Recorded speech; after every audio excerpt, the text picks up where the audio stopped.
Es un gozo y una alegría poder estar aquí delante de la presencia de nuestro Dios para traer el mensaje de la palabra, y que más que ese gozo se completa cuando veo que mis hermanos me acompañan.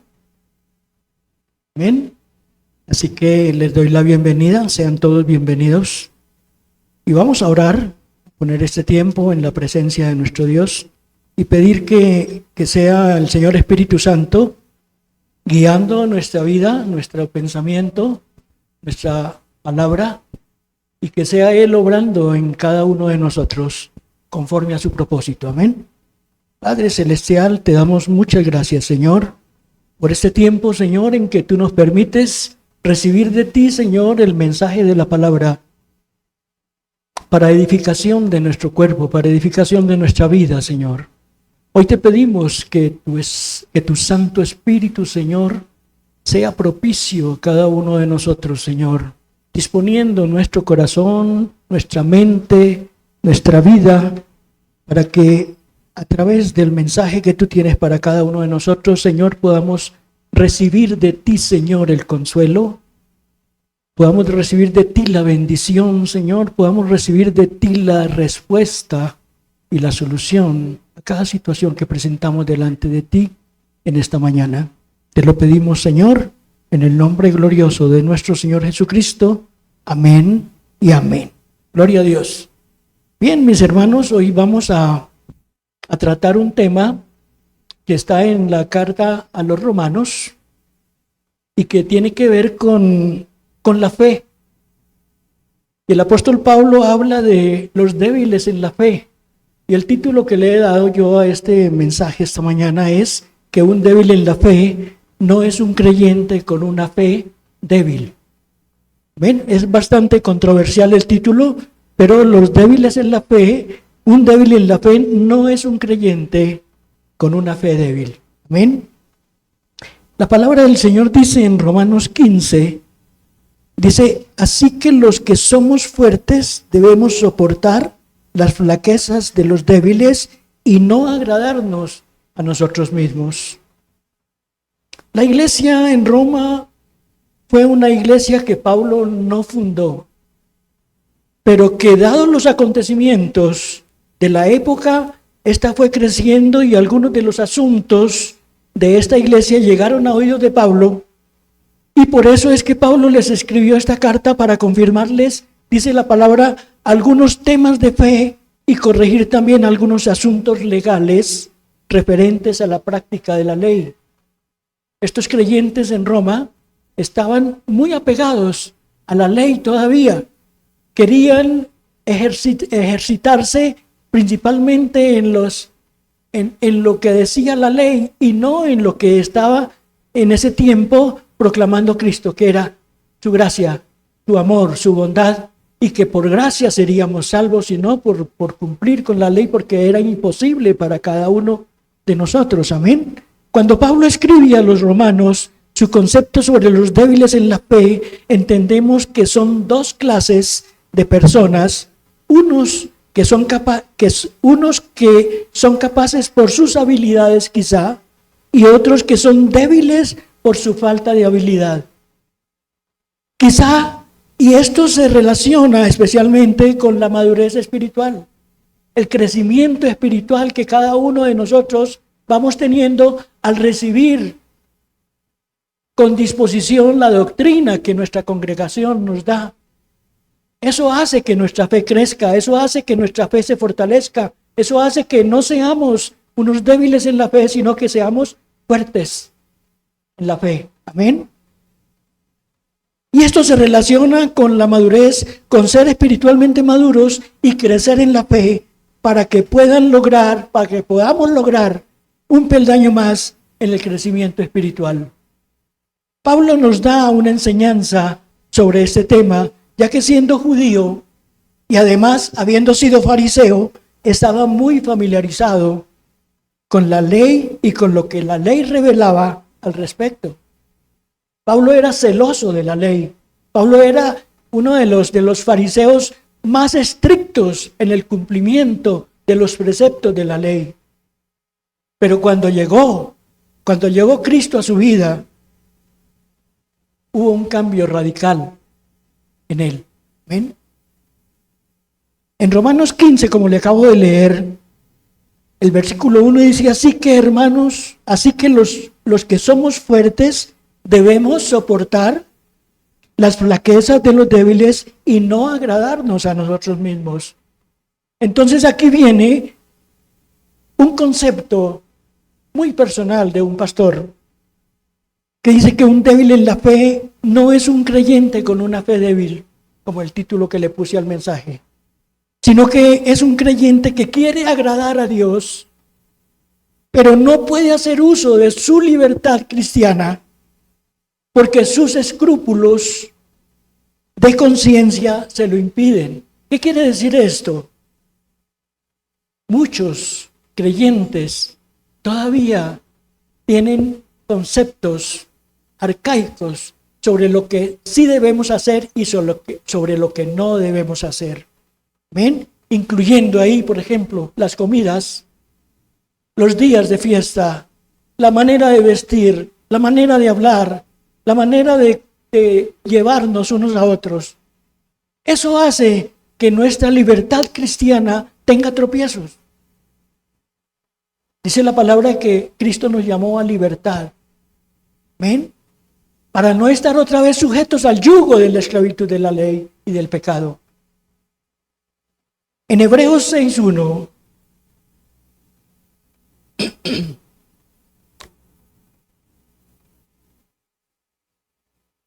en Hebreos 6:1, si el hermano me regala ese texto, dice: por tanto, dejando ya los rudimentos de la doctrina de Cristo, vamos adelante a la perfección, no echando otra vez el fundamento del arrepentimiento, de obras muertas, de la fe en Dios, de la imposición de manos.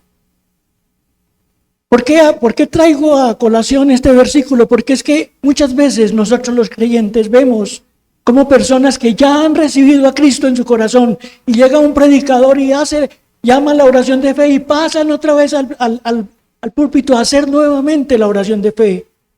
He escuchado muchos creyentes que dicen que cuando vayan a Israel se van a bautizar otra vez. ¿Y qué quiere decir esto? Que el bautismo que hicieron en la congregación no tiene validez. Son rudimentos que utilizamos muchas veces en nuestra debilidad de la fe. Muchas veces nuestra vestimenta se liga a un precepto de la ley y no a la libertad con que Cristo nos llamó. Muchas veces vemos una persona, por ejemplo, una mujer que usa pantalón y muchos creyentes la miran de una manera diferente porque usa pantalón. Cristo nos llamó a libertad y tenemos que entender que la carne y la sangre no van a heredar el reino de los cielos. Nosotros vamos a ser transformados en el momento en que Cristo nos llame o venga por nosotros.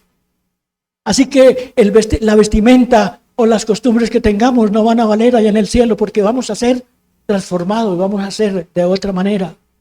¿Ven? El Señor Jesucristo dijo que allá seremos como los ángeles, que no se casarán ni se darán en casamiento, que no tendrán hambre ni sed, porque el Señor es el que suple todas nuestras necesidades. Amén.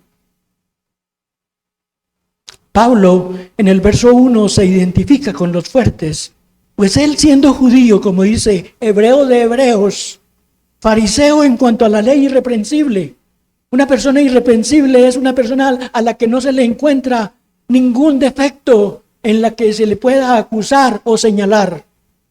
Pablo se consideraba una persona irreprensible en cuanto a la ley, en cuanto a su religión farisea. Era un hombre verdaderamente celoso de la ley. Pero cuando Cristo vino a su vida, como dije al principio, él soltó todo esto, como lo dice en Filipenses 3, del 7 al 10. Dice: pero cuántas cosas eran para mí ganancia, las he estimado, ¿como qué? Como pérdida por el amor de Cristo. Y ciertamente aún estimo todas las cosas como pérdida por la excelencia del conocimiento de Cristo Jesús, mi Señor, por amor del cual lo he perdido todo, lo tengo todo por basura, para ganar a Cristo y ser hallado en Él, no teniendo mi propia justicia, que es por la ley, sino la que es por la fe de Cristo, la justicia que es de Dios por la fe. Amén. Y el 10, ¿a fin de qué? A fin de conocerle y el poder de su resurrección y la participación de sus padecimientos, llegando a ser semejante a Él en su muerte. Recuerden que Pablo dijo, sean imitadores de mí como yo soy imitador de Cristo. Lo que más se propuso Pablo en su vida fue ser imitador de Cristo en todo lo que él podía dar como creyente. ¿Por qué? Porque él tuvo un encuentro personal, real con el Señor. Y ese encuentro personal y real con el Señor es el que cada uno de nosotros hemos debido tener. Y es que realmente creemos en lo que el Señor Jesús nos ha dicho, nos ha prometido y nos dará. Amén. Está hablando de un grupo y lo que debemos hacer requiere que pensemos adecuadamente y es Dios quien nos dará la perspectiva correcta para que podamos ver las cosas como deben ser y saber lo que tenemos que hacer, así como el objetivo que necesitamos cumplir. ¿Qué necesitamos cumplir como creyentes? ¿Qué dice el Señor? ¿Qué pide el Señor de nosotros? Fe, obediencia, amor los unos a los otros. Que no nos juzguemos, que no nos señalemos, que miremos a mi hermano, al que está a mi lado, que miremos al que se presenta delante de mí, que veamos en él el reflejo de Cristo, porque Cristo nos recibió a nosotros como nosotros llegamos. No llegamos santificados, no llegamos rodeados de una aureola, sino que llegamos cargados de costumbres, de pecado, de maldad, de cosas inmundas que traíamos del mundo, pero Él nos recibió como nosotros llegamos y nos limpió y nos salvó y nos dio promesa de vida eterna. ¿Ven?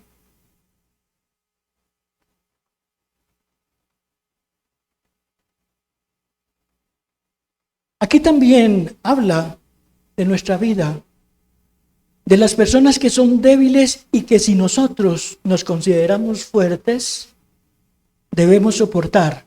Y soportar es apoyar, soportar es asistir y soportar es enseñar a aquellos que consideramos débiles. Es por eso que en la iglesia nuestro Señor Jesucristo, allá en la misma carta a los Romanos, constituyó a unos evangelistas, a otros pastores, a otros maestros.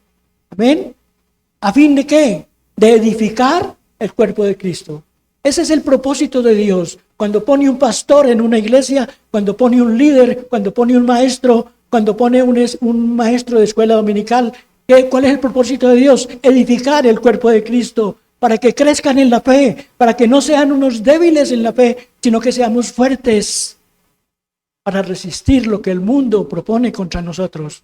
¿Ven? Vivimos tiempos difíciles, vivimos tiempos finales, vivimos momentos en que comenzamos a ser atribulados, comenzaremos a ser perseguidos, pero si somos fuertes en la fe, sabremos en quién hemos creído y qué esperamos de ese ser maravilloso que nos salvó, que dio su vida por nosotros y que un día nos permitirá estar con Él por la eternidad.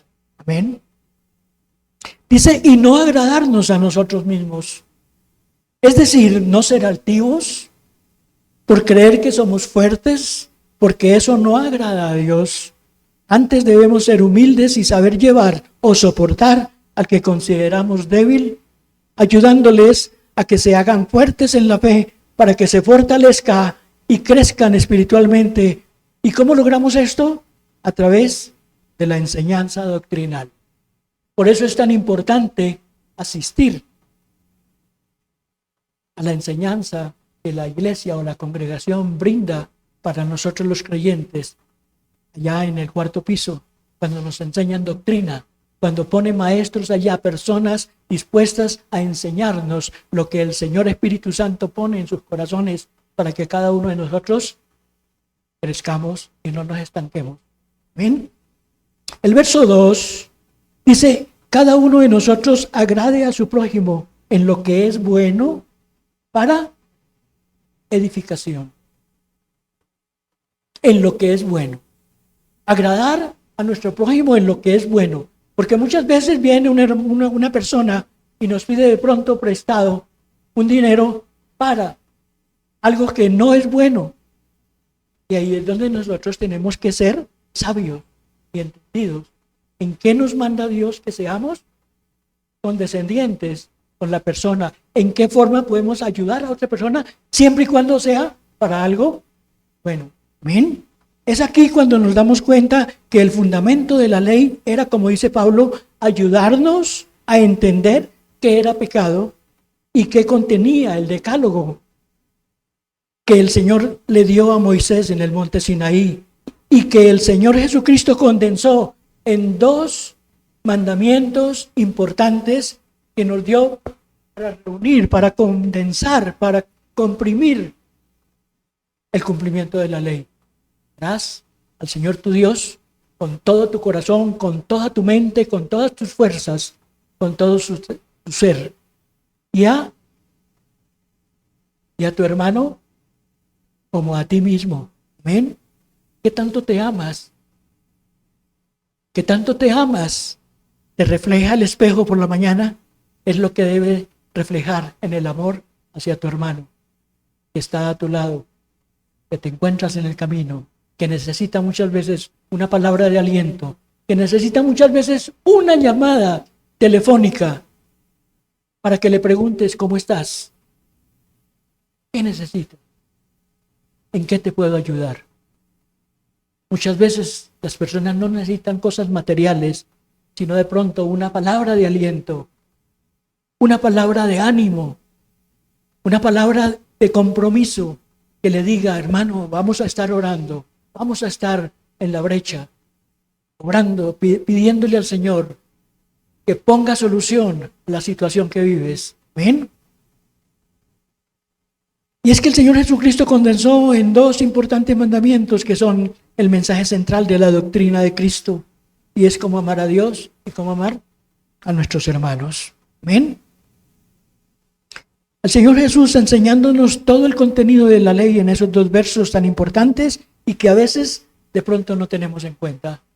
Mateo 22, 37 al 39 nos lo ratifica. Mateo 22, del 37 al 39 dice, Jesús les dijo, amarás al Señor tu Dios con todo tu corazón y con toda tu alma y con toda tu mente. Este es el primero y grande mandamiento. Y el segundo es semejante, amarás a tu prójimo como a ti mismo. ¿Qué tanto te amas? Es lo que tú amas. Tu vida es lo que debes amar al hermano. ¿Bien? El verso 3 dice, porque ni aun Cristo se agradó a sí mismo, antes bien, como está escrito, los vituperios de los que te vituperaban cayeron sobre mí. Cristo no vino para agradarse a sí mismo, sino para glorificar al Padre. Todo lo que Cristo hizo fue para darle gloria y honra al Padre. Todo lo que Él hizo no lo hizo por su propio beneficio ni para su gloria, sino para glorificar al Padre, que fue el que lo envió. Amén.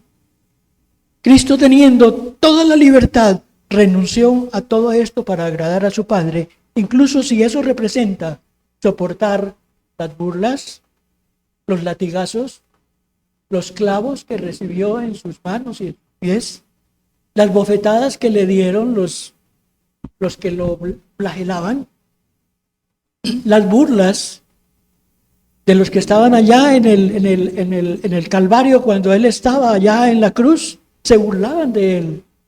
Y todo eso lo soportó Cristo. ¿Por qué? Por amor a nosotros primeramente y para glorificar el nombre de nuestro Padre Celestial. Amén. El Padre dio a su Hijo para mostrarnos cómo Cristo no se agradó a sí mismo, sino que quería agradar al Padre, incluso llegando hasta la muerte. Aquí nos muestra la palabra, el ejemplo que nos muestra el mismo Señor. Y Él se glorifica cuando se enfatiza en Él como el Hijo del Hombre, dándonos ejemplo, y como Hijo de Dios, dándonos la doctrina, la enseñanza que debemos tener en nuestras vidas. Amén. Doctrina cuando tomamos en cuenta su humanidad y vemos el ejemplo que nos quiere dejar.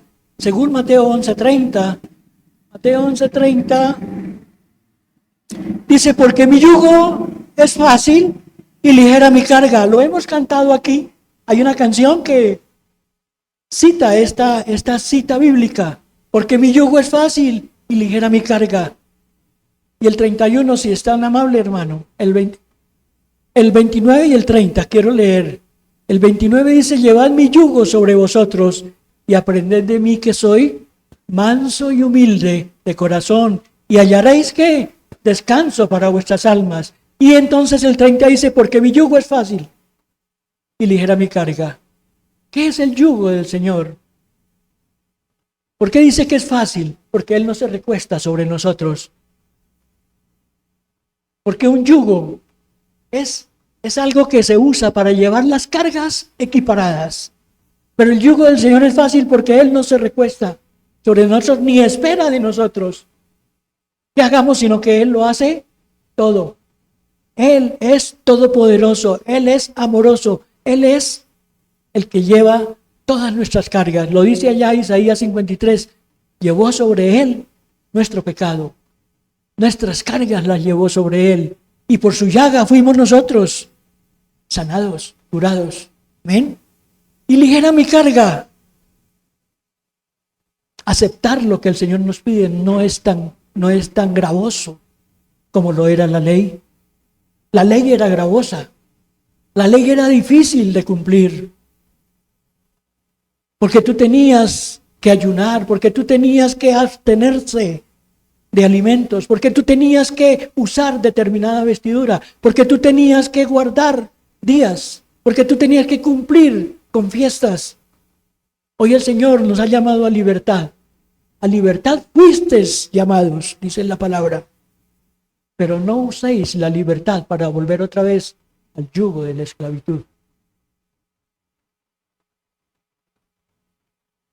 Él tomó todos los reproches y toda la vergüenza por nosotros y así justificarnos ante el Padre. Lo dice Pablo en Gálatas 6:2.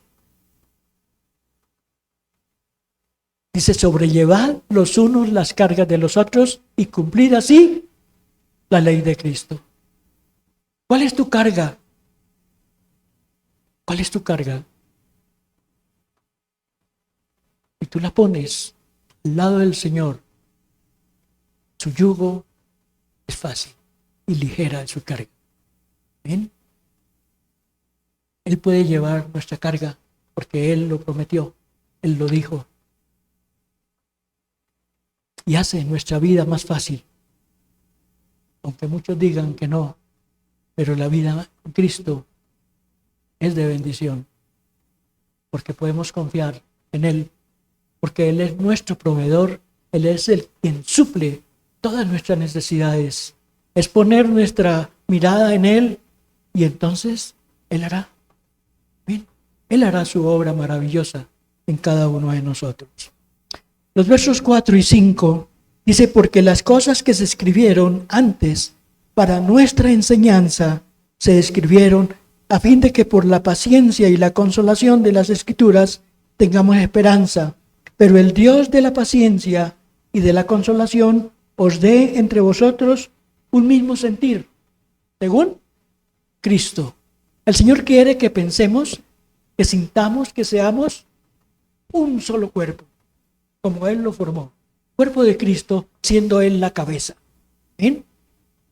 Tenemos que mirar a mi hermano como en el cuerpo. Por ejemplo, la nariz es necesaria, porque sin la nariz el cuerpo no podría vivir. Sin los ojos, el cuerpo no podría vivir. Sin los pies, sin las manos, el cuerpo sería un fenómeno.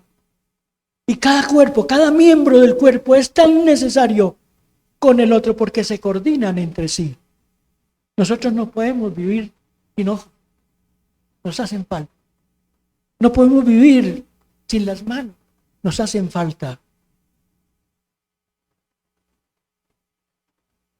La enseñanza literalmente es doctrina. Y por eso es que se escribió en el Antiguo Testamento, se escribió para nuestra doctrina, para nuestra enseñanza. Y las cosas escritas en el Antiguo Testamento nos guían a nuestra esperanza. ¿Y cuál es nuestra esperanza? ¿Cuál es tu esperanza?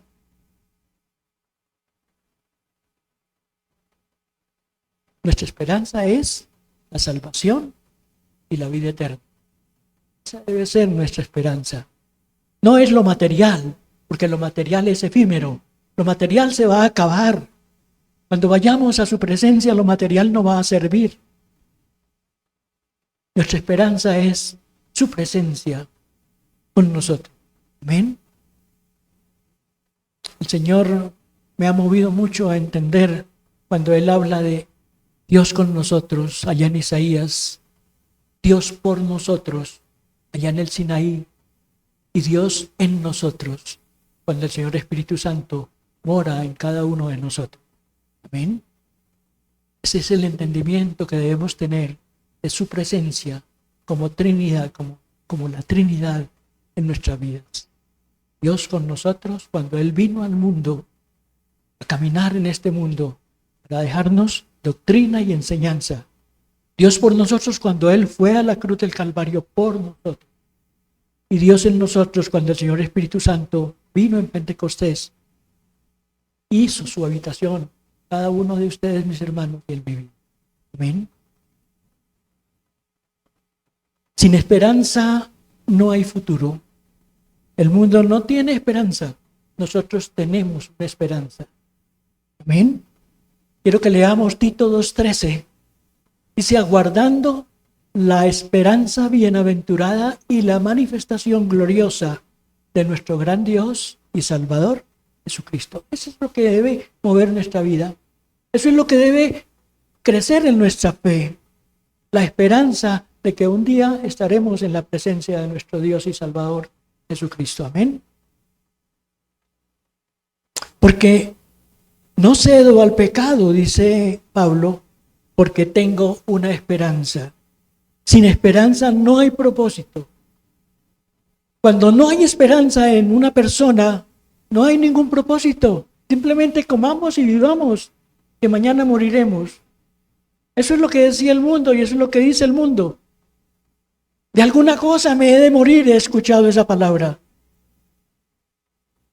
Entonces disfrutemos lo material, pero no tienen idea de que la vida aquí en la tierra, en lo material, es lo menos que nos debe importar. Lo que nos debe importar realmente es como dice el Señor, pongan los ojos en las cosas de arriba y no en las de la tierra. Amén. Porque nuestra vida está en la presencia del Señor. Aquí somos peregrinos y extranjeros. Allá somos ciudadanos del reino de los cielos. Amén. Cuando batallamos las cosas, nuestra fe se debilita. Pero la esperanza nos renueva y nos levanta. Muchas veces las situaciones que vivimos en esta vida, en este mundo, nos debilita la fe, porque no se nos dan las cosas como queremos muchas veces. Muchas veces queremos resultados inmediatos. Muchas veces maquinamos en nuestros proyectos un resultado. Resulta que el Señor dice, no es aún todavía. Dios tiene su tiempo. Y lo dice allá Eclesiastés, hay tiempo para todo. Y el tiempo de Dios es el perfecto. Amén. Por eso la palabra dice, la buena voluntad de Dios es agradable y es perfecta. Amén. No te afanes si no se te dan las cosas en el tiempo que tú quieres. Es en el tiempo de Dios. Es cuando Dios dispone. Amén. Quiero darles un pequeño testimonio. Yo tenía un dinero por ahí en una empresa donde podía yo adquirir unos tiquetes para viajar. Y desde el año pasado he venido peleando con ellos para que me devuelvan o para que me den la oportunidad.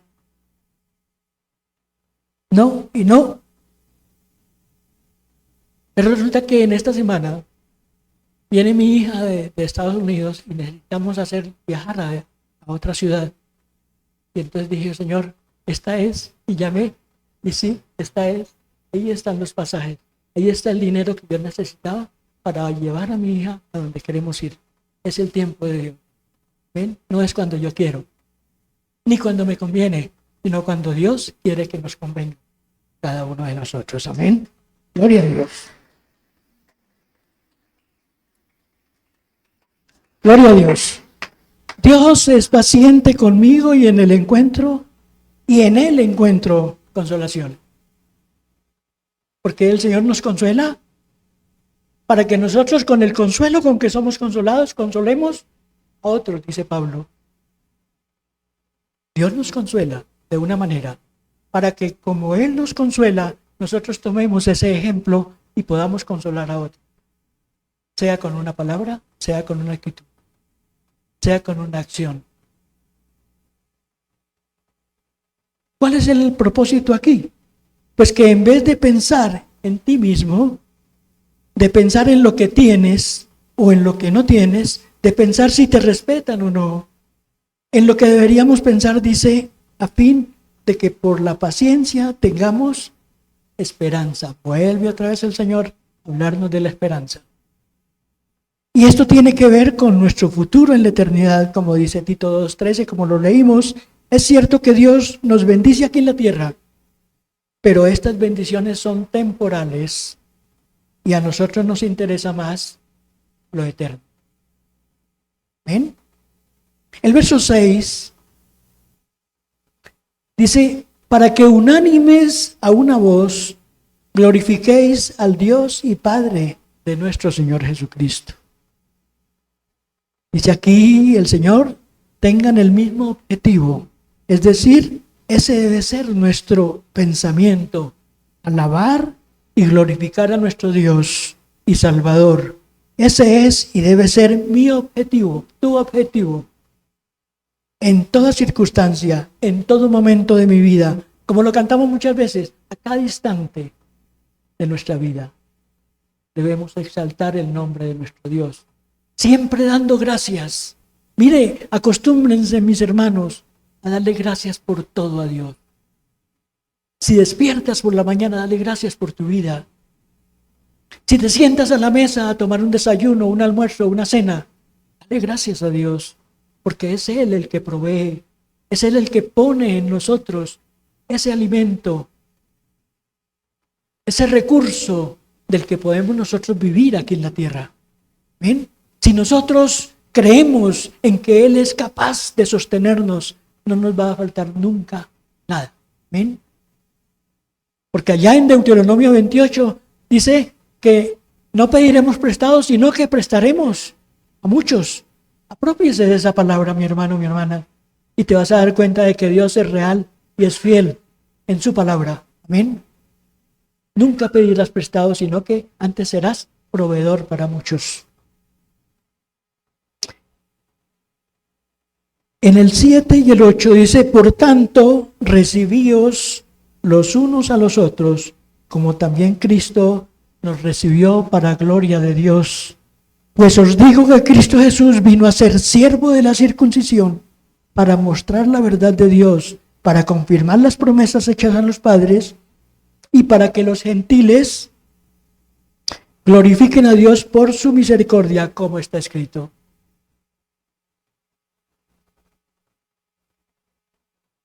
Existe una estrecha relación entre el cumplimiento de la voluntad de Dios y la gloria de Dios.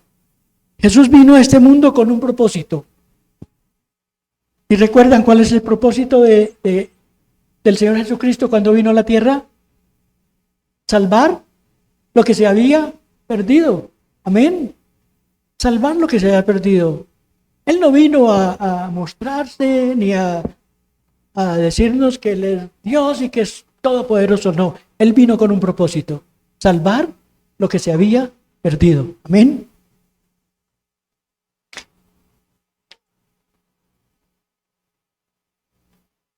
Vino a este mundo con un propósito de reconciliación, para reconciliar a la humanidad pecadora con el Dios Altísimo. Y Él hizo esa obra de manera perfecta, Dios afirmó esa perfecta obra al levantarlo de entre los muertos. No solamente lo que Él hizo cuando caminó aquí en la tierra, no solamente lo que Él hizo cuando fue crucificado allá en el Calvario, sino que lo más importante es que no se quedó en la tumba, sino que Dios resucitó de entre los muertos. Dios le levantó de entre los muertos para gloria del Padre primeramente y para mostrarle al mundo de que el propósito que Él tenía cuando llegó a este mundo tendría que cumplirse. Amén. Y Él hizo esa obra de manera perfecta. Nadie más podía hacerlo. Hay muchos santos, entre comillas, ídolos. Todos están muertos. Nadie ha resucitado. El único que resucitó de entre los muertos fue nuestro Señor y Salvador Jesucristo, por el poder del Espíritu Santo, y que ahora está sentado a la derecha del Padre, allá en la eternidad, y que un día vendrá y se manifestará en nuestra vida. Amén.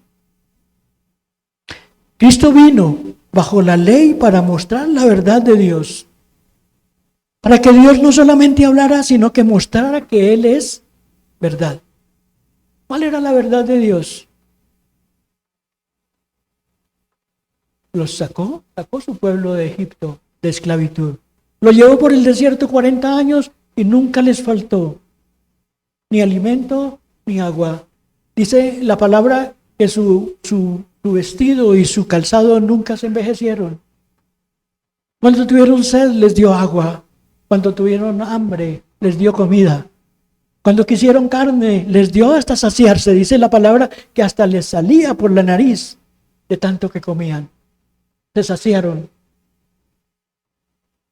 Dios es todopoderoso para saciar nuestra vida, primeramente de manera espiritual. Y dice, y todas estas cosas serán añadidas cuando en la palabra encontramos cosas materiales que anhelamos, que pedimos, que deseamos. El Señor no se queda con nada. Cuando nosotros le buscamos espiritualmente, cuando nosotros le buscamos de la manera espiritual, Él se glorifica en nuestra vida, pero también nos añade cosas que necesitamos. Amén. A pesar de toda la infidelidad del pueblo de Dios, Él envió a su Hijo bajo la ley para que quedara una evidencia de Él, de que Él es fiel. Y vino a los judíos para que ellos supieran que Dios es fiel a sus promesas. Y que los gentiles supiéramos que Cristo vino porque Él es misericordioso. Amén. Él puso su mirada en nosotros como pueblo gentil por misericordia, no porque nosotros lo mereciéramos. Amén. Dice la palabra allá en el Nuevo Testamento, dice que nosotros que no éramos pueblo, ahora somos pueblo y somos más, somos herederos y coherederos juntamente con Cristo de todas las riquezas en gloria que tiene Él para sus hijos. Amén. Dios dice a los gentiles, dentro de mi pueblo hay espacio para ustedes. No tienen que hacerse judíos. Hay lugar para todos. Pero muchos hoy quieren hacerse judíos y volver otra vez a los rudimentos de la ley.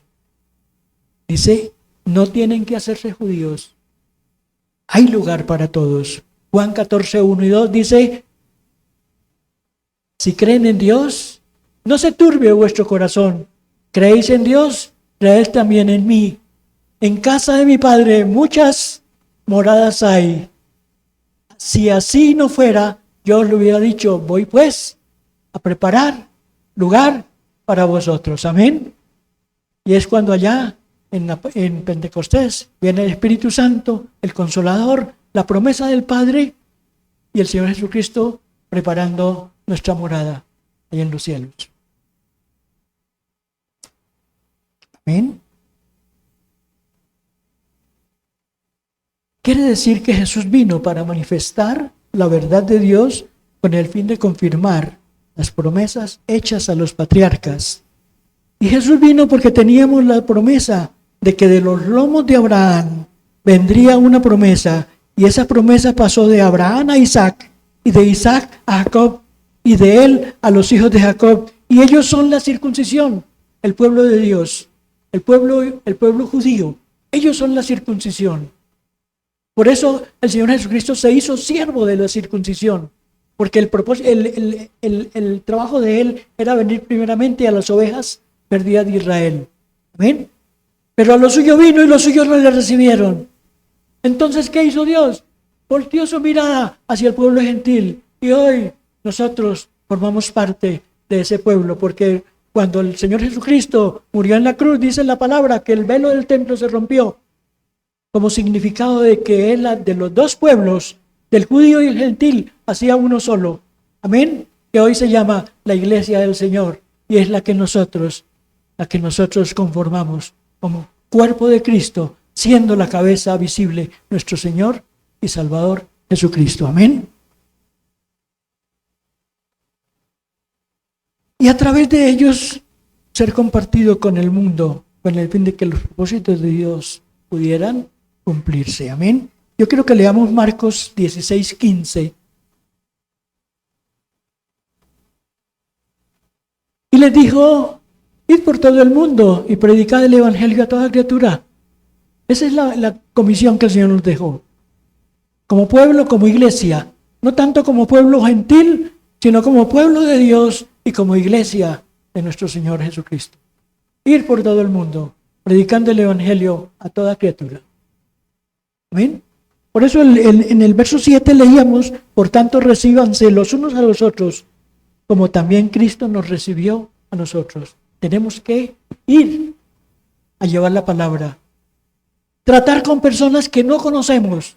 Tratar con personas que quizás no nos van a recibir bien. Tratar con personas que quizás nos van a mirar de una manera diferente. Pero tengan en cuenta que el Señor Jesucristo dijo que el Espíritu Santo estará con nosotros y nos dará palabra para convencer a los incrédulos. Amén. Porque la obra del Espíritu Santo es convencer de pecado, de justicia y de juicio. Amén. A fin de que el mundo crea que Él es real, como nosotros lo creemos. Así que vemos aquí que el Mesías, quien se hizo siervo para Israel y para mostrar la verdad de Dios, es decir, afirmar que Dios sí hizo un pacto con Abraham.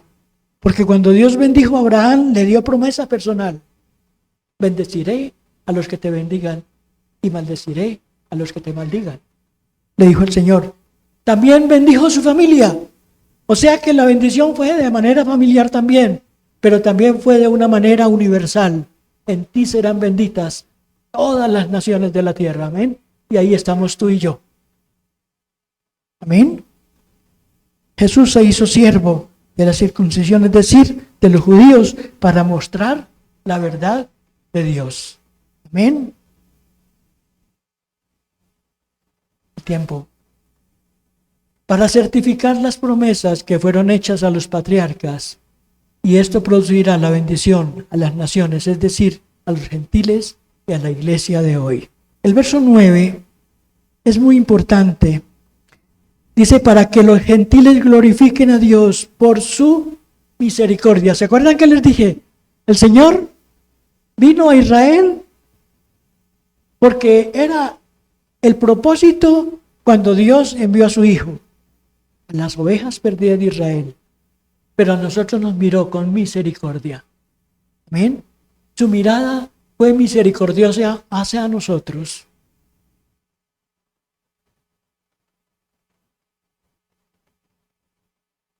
Para que los gentiles glorifiquen a Dios por su misericordia. Como está escrito, dice: por tanto yo te confesaré entre los gentiles, dice acá en el Salmo 18, y cantaré a tu nombre.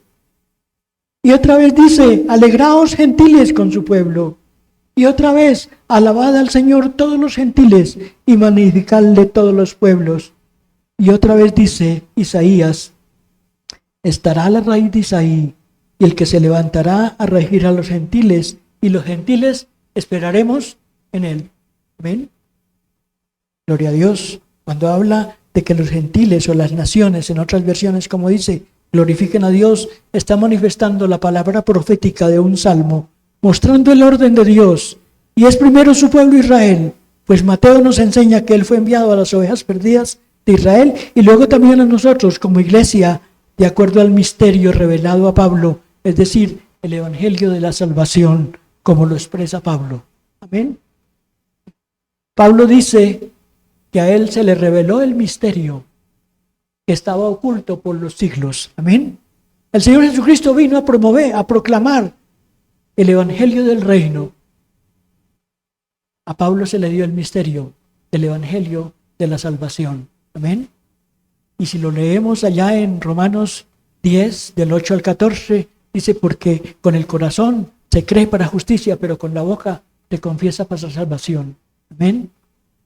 Ese es el mensaje que Pablo nos da, el Evangelio de la salvación. Amén. Y está dirigido exclusivamente a la iglesia. Siempre el propósito será manifestar la gloria de Dios. Y esto vemos que es la profecía dada en el Salmo. El objetivo de Dios, lo que glorifica a Dios, es que la humanidad, tanto judíos como gentiles, se regocijen delante de Dios. Nos regocijamos en la presencia del Señor siempre que le adoramos, siempre que cantamos, siempre que entonamos un himno de alabanza. Nos regocijamos porque sabemos que Dios está agradándose de un pueblo que le glorifica, que le adora, que le busca. Amén. En el verso 13 dice, y el Dios de esperanza os llene de todo gozo y paz en el creer, para que abundéis en esperanza por el poder del Espíritu Santo. ¿Ven? ¿Cuántas veces hemos emitido hoy la palabra esperanza? El Señor quiere que esa esperanza crezca en tu vida, en tu corazón. Amén. Porque sin esperanza no hay propósito. Amén. Y el propósito de Dios es que haya en nosotros esa esperanza de salvación y de vida eterna. Que lo esperemos con un corazón dispuesto, porque Él es real y lo que Él ha dicho lo cumplirá. Amén. Recibimos ese gozo y esa paz con los que nos llenará entre todos los que somos creyentes, para que abundemos en esperanza. Y cuando tenemos la esperanza en las bendiciones y las promesas que se hallan en la doctrina de Cristo, esto cambiará la manera como usted y yo viviremos, y vamos a vivir en una vida digna de alabar, es decir, una vida que verdaderamente le brinde gloria a nuestro Dios. Amén. Vamos a terminar. Gloria a Dios por el tiempo. Amén. El Espíritu Santo lo que hace siempre es traer orden a nuestra vida. Él ha ordenado nuestra vida y lo sigue haciendo, y lo que descubrimos es que cuando esperamos con fe sobre las promesas de nuestro futuro, liberamos el ministerio del Espíritu Santo en nuestras vidas para hacer la obra que Dios ha encomendado a cada uno de nosotros, y cumplirá con éxito para gloria de Dios. Amén. Concluimos. Si estás atento a la voz del Espíritu Santo, si entiendes el resultado de la obediencia, entonces en efecto estarás siendo un creyente fuerte en la fe. Amén.